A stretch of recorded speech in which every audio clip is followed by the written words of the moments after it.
Big Boss season 8 Tamil conveyor belt task. எல்லாருமே இங்க இருக்கிறவங்க எல்லாருமே ஒரு சீரியல் ஆர்டிஸ்ட் அப்படிங்கிறத நொடிக்கு ஒரு முறை ப்ரூவ் பண்ணிக்கிட்டே இருக்காங்க. என்னடா புடிச்சு கடிக்கிறாங்க, ஃபயர் மூடுன்னு பார்த்தா எல்லாம் வெறி மூட் ஆயிட்டாங்க. Well done my man, my man அப்படிங்கிற அந்த மேன வந்து இன்னைக்கு ஃபுல்லா பார்த்தோம். அது மட்டும் இல்லாம இதுதான்ப்பா மனிதாபிமானம் உள்ள விளையாட்டு. கேமாகவே இருந்தாலும் ஒரு சில மனிதாபிமானம்லாம் பார்க்கும்பொழுது ரொம்ப ஆச்சரியமா இருந்துச்சு. ரொம்ப ஓஹோன்னு இருந்துச்சு. டைட்டில் பார்த்து எந்த முடிவும் எடுத்துறாதீங்க. வீடியோ ஃபுல்லா பாருங்க. Welcome to the channel. நான் உங்க விஷால் சரவணன். வாங்க வீடியோக்குள்ள போகலாம். டெய்லி வீடியோஸ், டெய்லி அப்டேட்ஸ்க்கு மறக்காம நம்ம சேனலை சப்ஸ்கிரைப் பண்ணி பெல் ஐக்கானை கிளிக் பண்ணிக்கங்க. இந்த கன்வேயர் பெல்ட் டாஸ்க்ல ஃபர்ஸ்ட் நாளே பார்த்தீங்கன்னா, ராணவ கையை உடைச்சி வெளியே உட்கார வச்சுட்டாங்க. என்னங்க உடைச்சிங்கிறீங்க? ஆமாங்க, ஜெஃப்ரி வந்து வேணும்னே தான் அது பண்ணதை கண்கூடா பார்க்க முடியுது. தன்னுடைய அந்த ஃபுல் பாடி வெயிட்ட கொண்டு ஒருத்தவங்க மேல போடும்போது, கண்டிப்பா அந்த இடத்துல ஏதாவது ஒரு பிரச்சனை வரத்தான் செய்யும். அது கண்டிப்பா வந்திருக்கு. அத வந்து ஜெஃப்ரிக்கு வந்து ரெட் கார்டு குடுக்குறாங்களோ, எல்லோ கார்டு குடுக்குறாங்களோ அதெல்லாம் தாண்டி ஜெஃப்ரிய வந்து அடுத்த லெவலுக்கு கொண்டு போனாங்கன்னா, அது ஜெஃப்ரியோடைய உண்மை முகத்த நொடிக்கு நொடி வந்து வெளிய காட்டிக்கிட்டே இருக்கு. அது வந்து பார்த்தீங்கன்னா, வெளிய தெரியுது. அப்பட்டமா வெளிய தெரியுது அப்படியே. நெறைய பேர் சொன்னாங்க, "ராணவ் நடிக்கிறாரு. ராணவ் ஆக்ட் குடுக்குறாரு.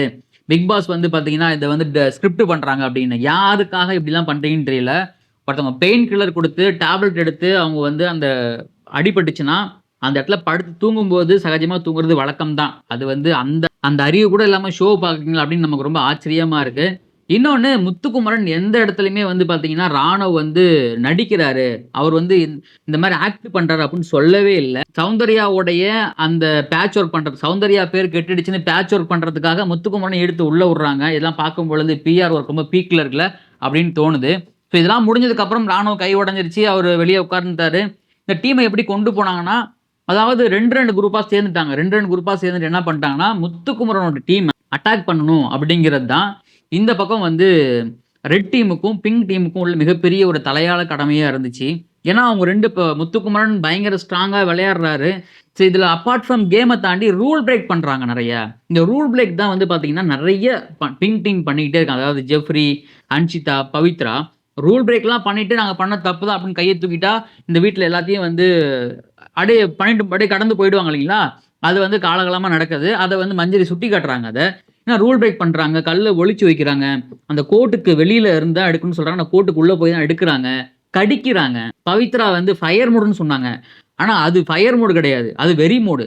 ஏன்னா வெறி பிடிச்சு போய் கடிக்கிறாங்க ஜாக்லின. பாவம் ஜாக்லின் வந்து அந்த கடி கூட தாங்கிட்டு வந்து ஸ்ட்ராங்கா இருக்கிறாங்க.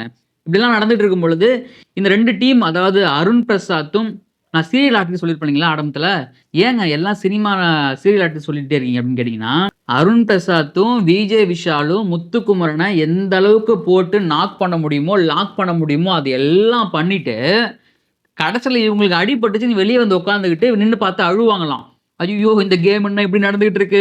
எல்லாம் எப்படி விளையாடுறாங்க பாருங்கடா! பார்க்கும்போது ரொம்ப அழுகையா வருதுடா" அப்படின்னு. டேய் அடிக்காதீங்கடா. நீங்க சீரியல் ஆர்டிஸ்ட்ங்கிறத நொடிக்கு ஒரு முறை ப்ரூவ் பண்ணிக்கிட்டே இருக்கீங்க அப்படிங்கிற மாரி தான் இருந்துச்சு. ஏன்னா அந்த அளவுக்கு வந்து முத்துக்குமரன போட்டு 2 பேருமே அருண் பிரசாத்லாம் போட்டு மை மேன், மை மேன் வந்து பார்த்தீங்கன்னா, போய் தூக்குனாரு அப்படின்னு ஒரு அம்மா ட்வீட் போட்டாங்க. அந்த அம்மா எங்க போனாங்கன்னு தெரியல. என்ன கேம், என்ன மேட்ச்ன்னு தெரியாம ப்ரோமோ பார்த்து ட்வீட் போட்டு போட வேண்டியது. அப்புறம் கமெண்ட்ல வந்து கதறானுங்க, கடிக்கிறாங்கன்னு சொல்லி கத்த வேண்டியது. என்னன்னே புரியல எனக்கு. போட்டு முத்துக்குமரன போட்டு ஃபுல் வன்மம். அந்த அந்த புடிக்கும்போது பார்க்கணுமே அருண் பிரசாத்தோட முகத்த, கரடியே காரி துப்புன மூமெண்ட்றான்ல, அப்படி இருந்துச்சு. ஏன்னா, போட்டு அந்த ஒரு லாக் பண்ணி, அவன போட்டு முத்துக்குமரன புடிச்சு கீழ தள்ளி, என்னென்ன பண்ண முடியுமோ எல்லாத்தையும் பண்ணிட்டு, அதுக்கப்புறம் அவரு டயர்ட் ஆனதுக்கப்புறம் வராரு. விஜய் விஷால் உள்ள வராரு. அவரு ஒரு புடிச்சு புடிச்சு முறுக்குறாரு. அப்பயும் அதெல்லாம் தாண்டி மனுஷன் வெளிய வந்து பார்க்குறான், ஆளுக்கு வந்து முட்டி வந்து இதாயிடுச்சு. இதெல்லாம் பண்ணிட்டு வெளிய வந்து தான் அவங்க 2 பேரும் அழுதுகிட்டு இருந்தாங்க பார்த்தீங்களா? எவ்ளோ இரக்க குணமா இருக்கு. பண்ணும்போது தான் தெரியல. வெளிய வந்ததுக்கப்புறம் அத உணர்ந்து அழுதுருக்காங்க. அதான் சொல்லுவாங்க அவங்க வீக்கெண்ட்ல. உணர்ந்து அழுதுருக்காங்க. இந்த மாரி ஒரு டிராமா ஆர்டிஸ்ட்ட எந்த லாங்குவேஜ்லயும் பார்த்துருக்க முடியாது. யாருக்காவது உங்களுக்கு வந்து இந்த மாரி டிராமா ஆர்டிஸ்ட், இந்த மாரி சீரியல் ஆர்டிஸ்ட் வேணும்னா, கண்டிப்பா நீங்க தமிழ் பிக் பாஸ் உள்ள பாருங்க. இங்க நெறைய பேர் ஆர்டிஸ்ட்டா இருக்காங்க. நீங்க கூட்டு போனீங்கன்னா உங்களுக்கு ரொம்ப யூஸ்ஃபுல்லா இருக்கும். டக்குனு அழுக சொன்னா அழுவாங்க, அடிக்க சொன்னா அடிப்பாங்க, நடிக்க சொன்னா நடிப்பாங்க, சிரிக்க சொன்னா சிரிப்பாங்க அப்படிங்கிற மாரி ரொம்ப ஃபன்னா போகும். அந்த மாரி ஆர்டிஸ்ட்லாம் இங்க நாங்க தமிழ் இண்டஸ்ட்ரியில வச்சிருக்கோம். முக்கியமா பிக் பாஸ் அந்த மாரி இண்டஸ்ட்ரியில நெறைய பேர் வச்சிருக்கோம் நாங்க. நீங்க வந்து வேணுனா யூஸ் பண்ணிக்க. இந்த கேம் வந்து ஏன் ரூல் பிரேக் இந்த கேம தாண்டி இந்த கேம்ல வந்து ஸ்போர்ட்ஸ்மேன்ஷிப்பா யார் விளையாடுறான்னு கேட்டா, முத்துக்குமரன், தீபக், ஜெஃப்ரிய கூட சொல்லலாம் நம்ப. ஸோ இந்த 3 பேருமே வந்து என்ன அடிபட்டாலும் அத வந்து பெருசா எடுத்துக்காம, இது நம்ம இந்த இடத்துல வந்து இப்படிதான் ஆகும். இது வந்து ஒரு பிசிக்கல் டாஸ்க், ஒரு ஹார்ட் பிசிக்கல் டாஸ்க். இது நம்ம வந்து கண்டிப்பா இத இப்படிதான் கையாளணும் அப்படிங்கிறத 3 பேருமே உணர்ந்திருக்காங்க.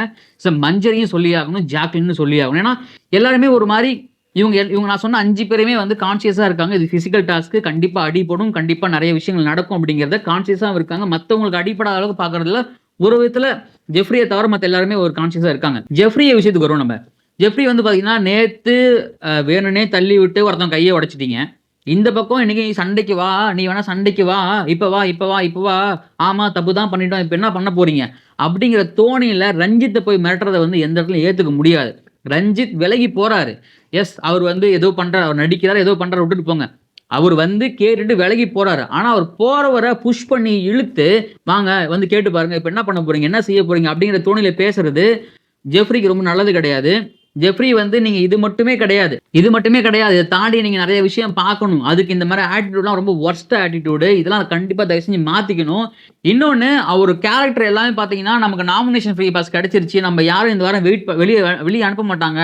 இந்த வாரமும் நம்ம தான் ஜெயிப்போம். நம்ம தான் அடுத்த வாரம் வாங்குவோம் அப்படிங்கிற ஒரு கான்ஃபிடென்ட்ல, ஒரு திமிர்ல, ஒரு தெனாவட்ல எல்லா விஷயத்தையுமே பண்றாரு. பட் ஜெஃப்ரிக்கு வந்து இது கண்டிப்பா நாட் ஃபேர். இத வந்து நீங்க எடுத்துட்டு போனீங்கன்னா வெளியில உங்களோட பேர் வந்து பார்த்தீங்கன்னா, கிழின்னு கிழிஞ்சு தொங்கிட்டு இருக்கு. இது வந்து உங்களுக்கும், உங்கள சார்ந்தவங்களுக்கும் மிகப்பெரிய ஒரு கெட்ட பேரா இருக்கு. இத கண்டிப்பா புரிஞ்சுப்பாரா இல்லையான்னு தெரியல. இந்த பக்கம் அன்ஷிதா, பவித்ரா பண்ற தப்பெல்லாம் பண்றது. எல்லா தப்பையும் பண்றது. கடிக்கிறது, கல்ல ஒளிச்சு வைக்கிறது, புடிச்சு நாக் பண்றது, அந்த எல்லா ஒரு எதெல்லாம் ரூல் பிரேக் பண்ணக்கூடாதுன்னு இவங்க சொல்றாங்களோ, எல்லா ரூல் பிரேக்கும் இவங்க 2 பேரும் பண்றாங்க. இந்த கேம நீங்க எதுக்கு விளையாடுறீங்க?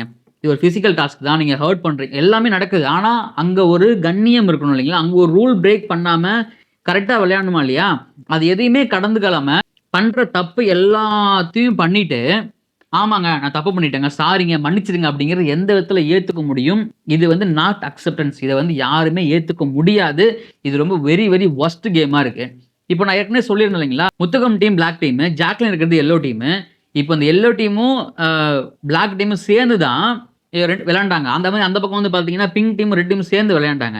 இப்போ ரெட் டீம்ல 2 பேத்துக்கு அடிபட்டுச்சு அப்படிங்கிறதால, இந்த பக்கம் எல்லோ டீம் என்ன பண்ணிட்டாங்கன்னா, நாங்க வந்து இங்க வரமாட்டோம் அப்படிங்கிற எடுக்கிற ஸ்டாண்ட் வந்து என்ன மாரி ஸ்டாண்டு?